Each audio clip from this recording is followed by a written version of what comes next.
Hello there, Pisces. Welcome to your April 2018 tarot reading. I trust that many of you have had a really good birthday celebration, and I hope that you're getting back into the swing of things, because I feel like April is going to be a really good month for you guys. There are some things that you kind of need to overcome, some challenges that you need to overcome, but overall, it's a really good month for you to try to, lay down that blueprint for yourself and try to figure out the next step in your professional evolution, in your relationship sector as well, okay? So I'm going to relay 4 big messages for you guys that came out in this spread, and then we're going to go into these messages one by one and try to unpack them and see which areas they are affecting your circumstances for the month of April. So the first message that I have here is, they say it loud and proud. So this is kind of like a month for us to be a little bit more boastful about our achievements, our capabilities, our potential. It's not a month for you to kind of like, work behind the scenes, shy away from the limelight, and feel insecure about what you know when other people are asking you or soliciting you for information. This is a month to say it loud and proud. The second message that I have here is educational sore spot hinders achievements. And this is something that you are going to be dealing with for this month, or in the past. You might have been passed over for promotions and things like that, mainly because of what are perceived to be educational sore spots. They could be real or they could be perceived, okay? So things about yourself that no one else thinks about, but you do. So they could be real or they could be perceived. They could be, just illusions. But either way, these are things that you need to overcome because they are affecting your, your performance, and also your the way people see you in the work environment, in your professional sector.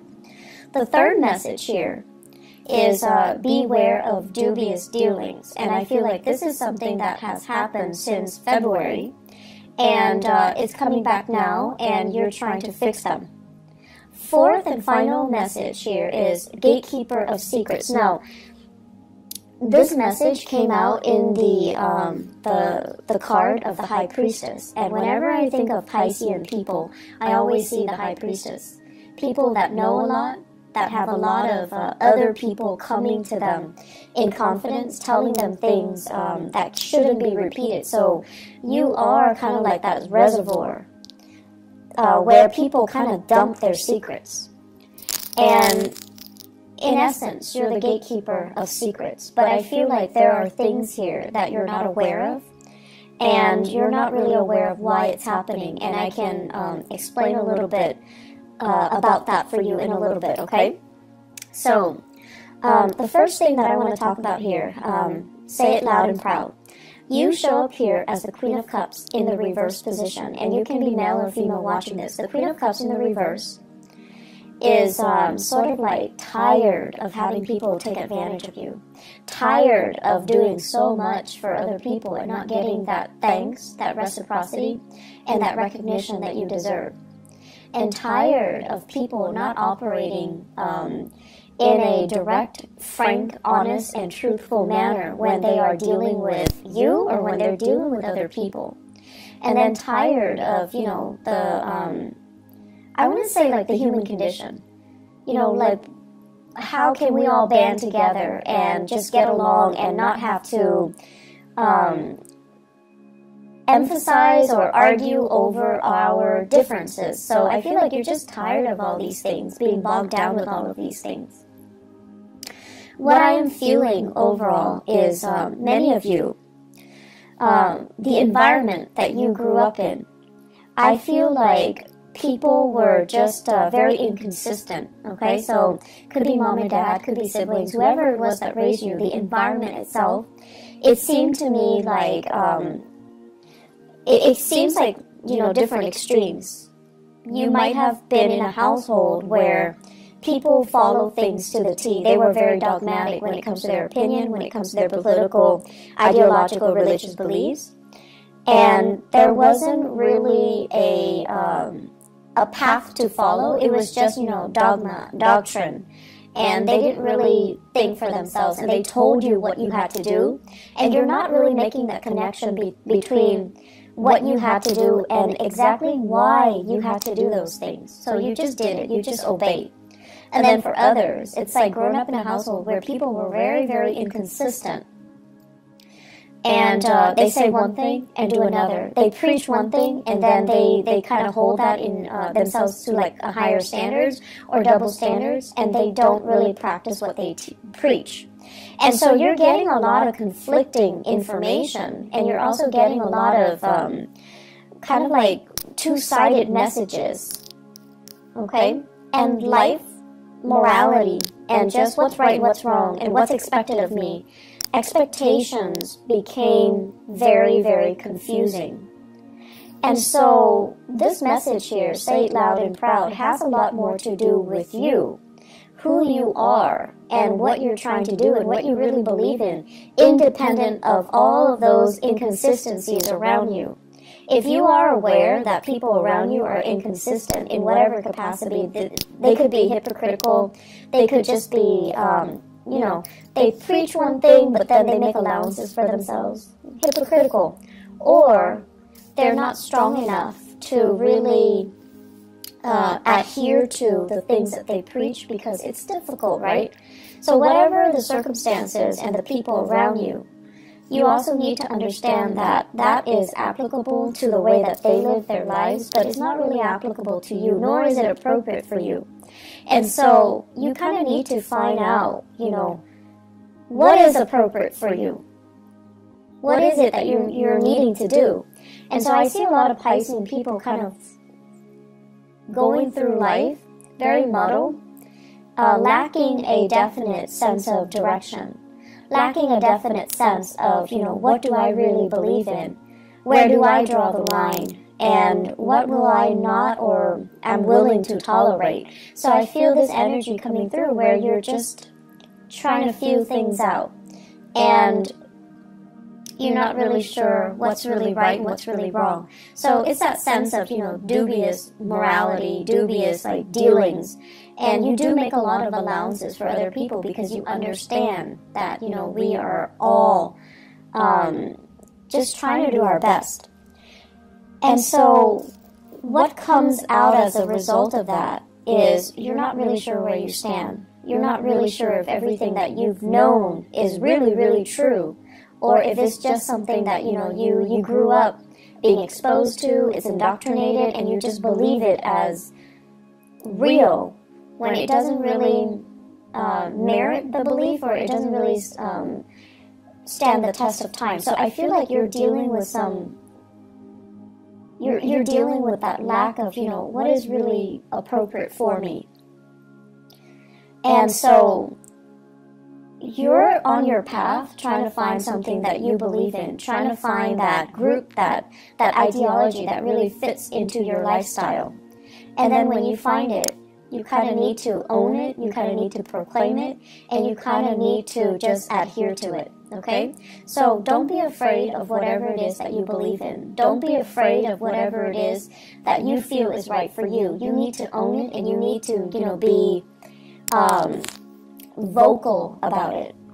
I'm sensing some people that, you know, believe in like esoteric teaching, like astrology, numerology, even palmistry, even like tarot readings, for example. But you kind of hide that part of yourself. You feel like, no, other people aren't really going to accept me. But at the same time, you want to expose it because you want to find a community or people who are like-minded, but you're afraid. So it kind of takes the back seat. You never really talk about it. And then in time, it kind of, it's like on the back burner. And then for others, you might have really strong, you know, religious, political, whatever beliefs. And you're very subtle about it. And so you don't really tell people how you feel. You don't really preach it. You don't become, you know, politically or religiously or whatever active. Or you don't become that advocate. And then over time, people ask you, how do you feel about this? You kind of shy away from those big divisive or even big political debates. And so own it, don't run away from it. It's going to allow you to find people that are like-minded. And if it is something that you believe in, don't shy away from it. Own it, express it, and especially live it, okay? Once you start to do that, you're going to find yourself a lot happier, a lot freer. And you're going to find yourself in a position where you're going to be in alignment to find people or a community of people that are similarly minded, to find a community of people that are like you, just as passionate about the same things, just as, I almost want to say, like, that have the same aspirations, the same dreams, and, you know, they have the same goals as you. So the way for you to find yourself and to find that group and to find that community of people is to own up to the things that you believe, advocate for them, and say it, you know, loud and proud, okay? The second message here, educational sore spot hinders achievement. Many of you, what I have here is the Two of Wands, and the Two of Wands is kind of thinking about what's next. What's the next step that I need to take? What else is out there for me? I've been doing this for a long time. What else is out there?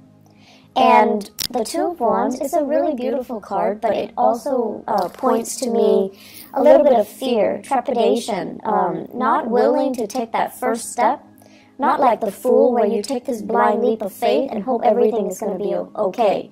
The Two of Wands deals with wanting to plan things out, not jumping into things, and being a little bit careful and cautious, and wanting to have somebody familiar to kind of venture into this next phase of your life with you. So it's like fear of doing the next thing on our own. And I feel like that's where many of you are at right now.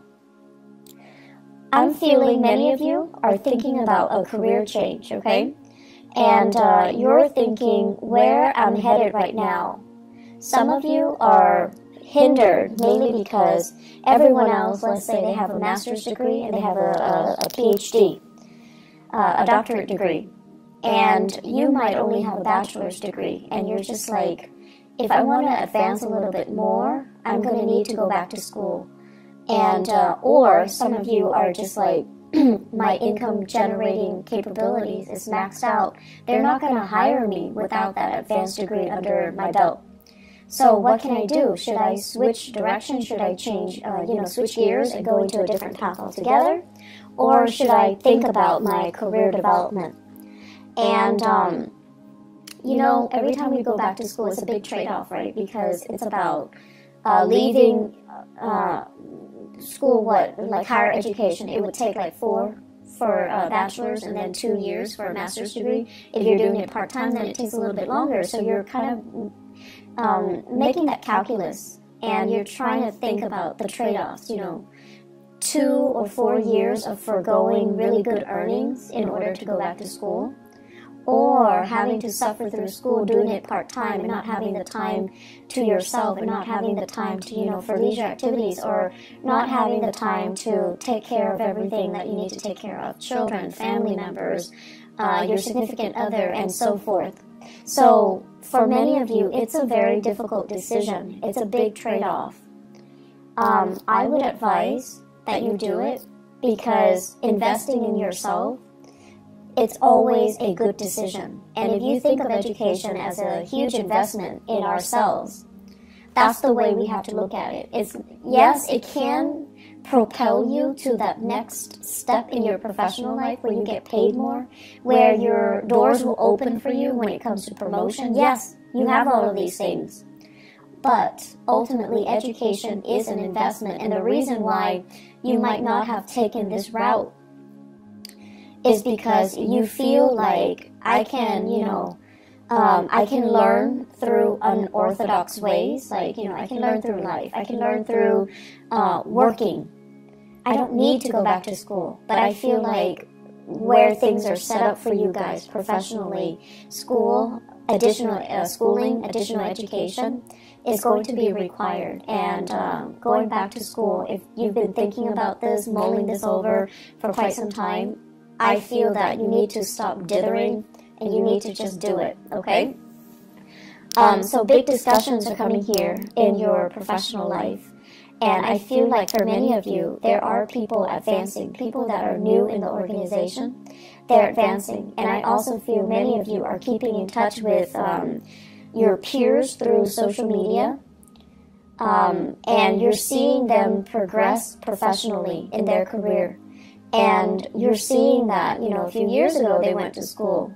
They disappeared. They just disappear off the face of the earth, off social media. And all of a sudden, they've got their degree. And now they're like in a really good position. And I feel like that's becoming a big motivation for you. And it's there for a reason. I do think things happen for a reason. So really think about that. Others of you have already reached that zenith. So it's like you're at the top of that mountain. And you're trying to figure out what's next. What's next for me? Do I want to stay here? Or do I want to go abroad? So I feel like you're staying here. The reason why you're staying here and you're not really pushing yourself to go abroad or pushing yourself for something new is because you have all of these, I want to say, earthly belongings, earthly possessions. So the message I'm hearing here is part ways with your earthly possessions. Homes, mortgage, car payments, you know, like all these little things. Well, they're not little. In the greater scheme of things, they are small. But where you are right now, these are things that you have spent a lot of time building up. Okay, so they're not just frivolous things. But I also feel many of you are really good, are really into collecting antiques, collecting like beautiful, you know, artwork, and I'm seeing like big picture frames. I'm seeing many people doing a lot of art, like collecting paint, but I do see a lot of paint, and it's like paint palettes or makeup palettes, but there's a lot of it, brushes and things like that. And those things are expensive. And if you were to leave them behind, it would take you years to accumulate the same amount. And so you have all of these earthly belongings, earthly possessions that are really weighing you down more than anything. And I know that you're aware of it.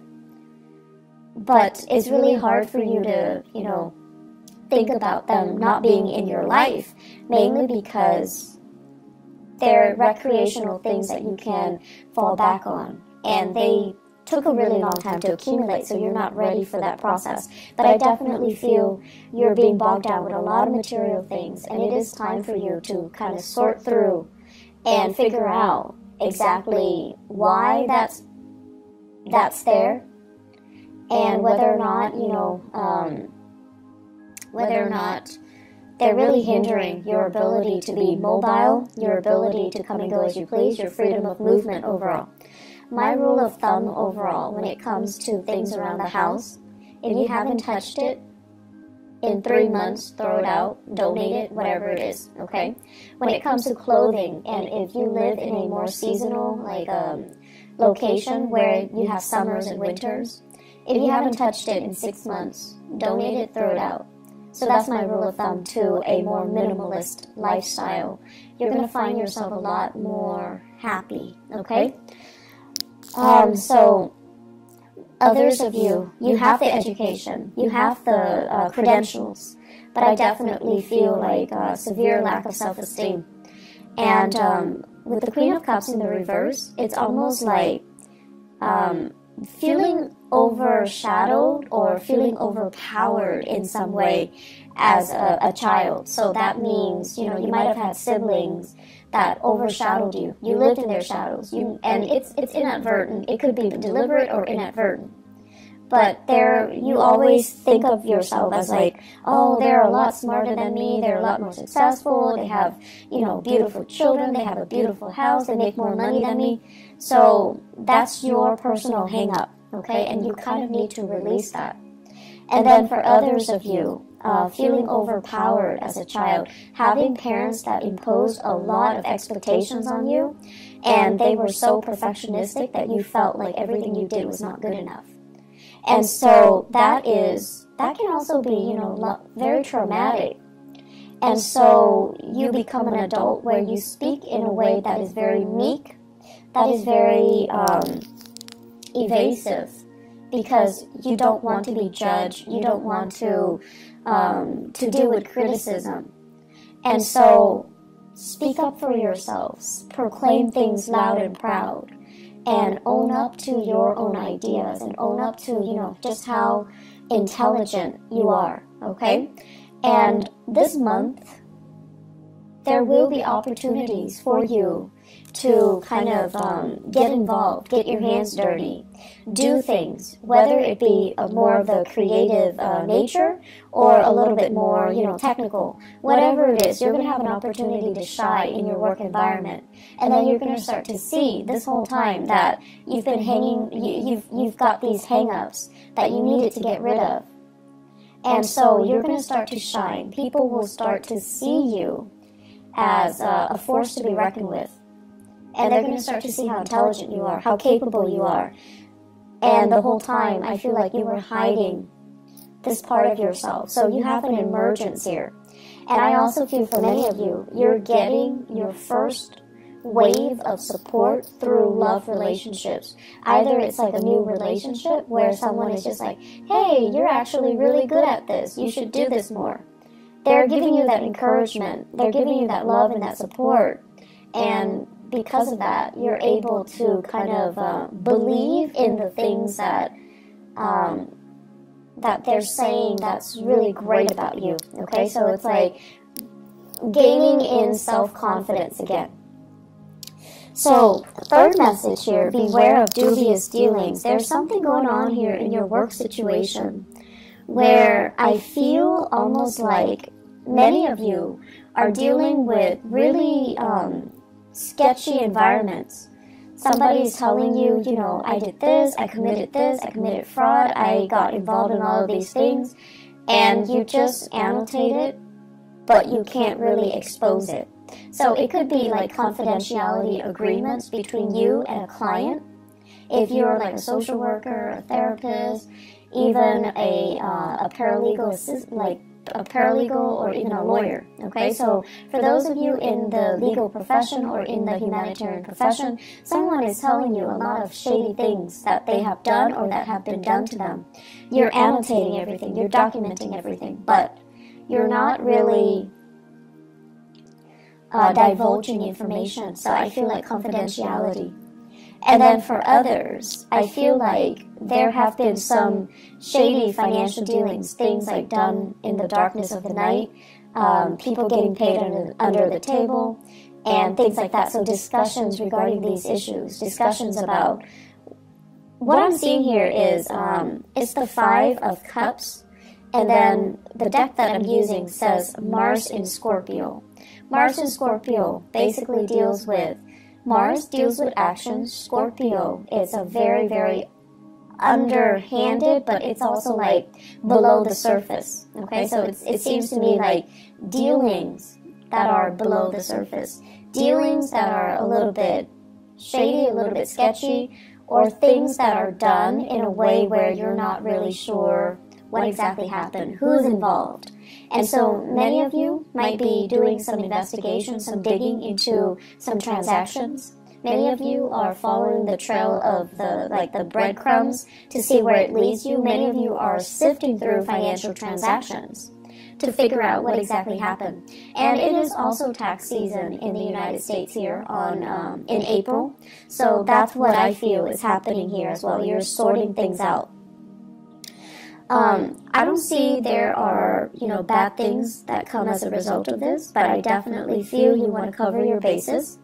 In the career sector, I do see here opportunities, discussions when it comes to like promotions, discussions when it comes to getting a little bit of a pay increase. So I feel like that's available for you. But once again, the superiors might be looking at your level of involvement, how your leadership capabilities, and so don't be meek, okay? Make yourself stand out, make yourself loud, and make yourself, let yourself be heard this month, and that's going to bode well for you when it comes to, the promotions.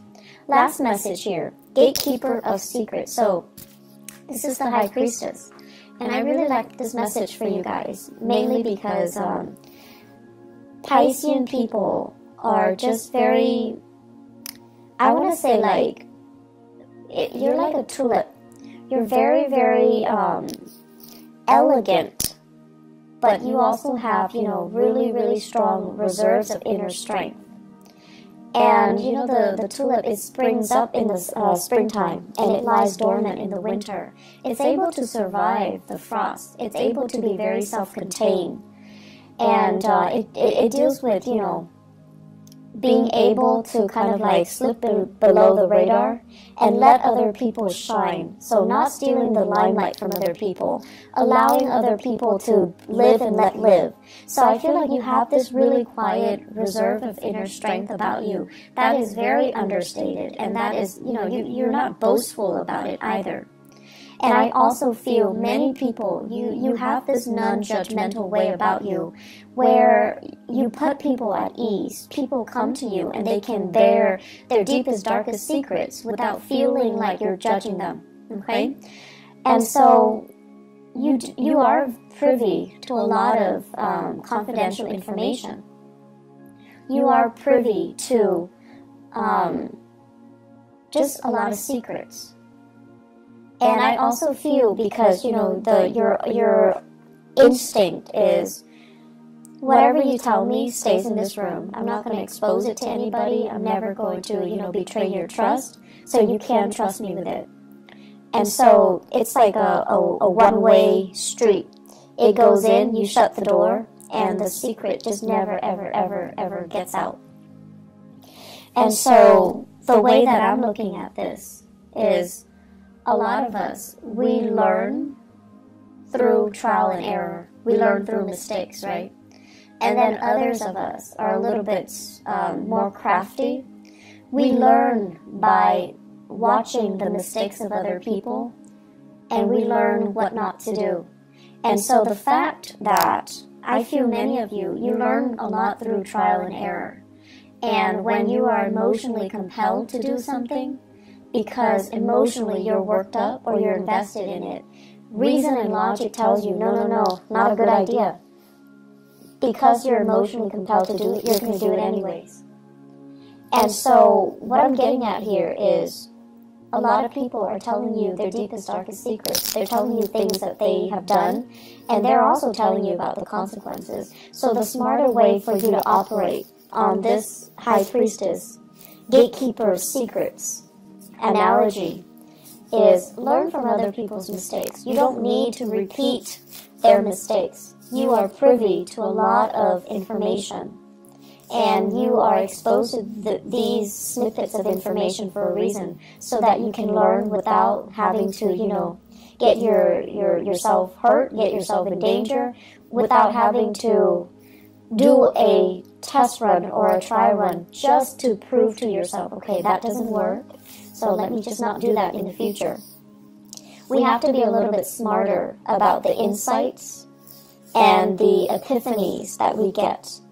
We have to be smarter about how we use information, how we get information to work for us, okay? And at the same time, we need to be careful to kind of hold ourselves to high standards, because we are privy to a lot of personal information. So what you do ultimately matters. Aim to be, I want to say, aim to be the person that can be entrusted with these, you know, secrets, okay? So the message here about dubious dealings and secrets come out together. So I feel like they go hand in hand. Can we sell these secrets to better ourselves? Probably not, and you know that as well.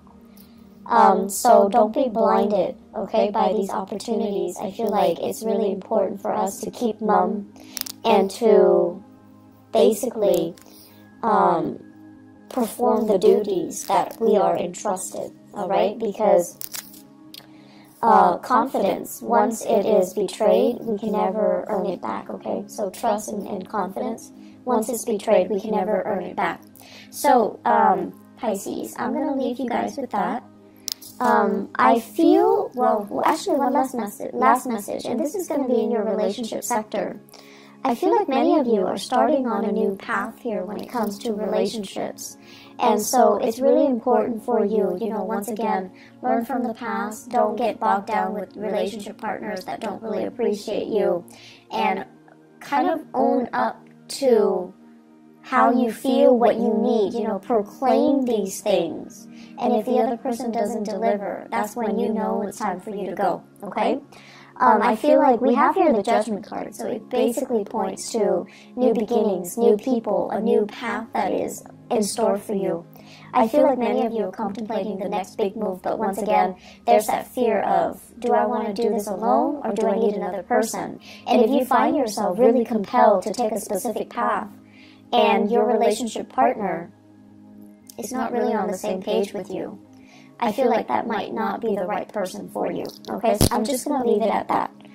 I wish you all the best, and take care of yourself, okay? And I'll talk to you guys soon. Bye-bye.